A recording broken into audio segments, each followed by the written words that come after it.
Pastor John Ray Arabis. Ako po ay nakatira dito sa Daan Bantayan, northern part of Cebu. Isa po kami doon sa mga nasalanta ng 6.9 na lindol noong September 30, alas 10 ng gabi. Sobrang lungkot po mga kapatid dahil nasira po talaga yung simbahan natin. Sa ngayon, nananatili pa rin kami dito sa labas. Makita ninyo na nakatulda lang kami dito sa labas dahil hindi pa safe sa loob na matutulog dahil walang tigil po ang mga aftershock dito.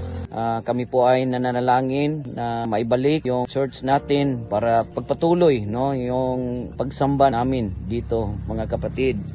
Help us to pray mga kapatid na matigil na at makamove on na kami dito sa northern part ng Cebu.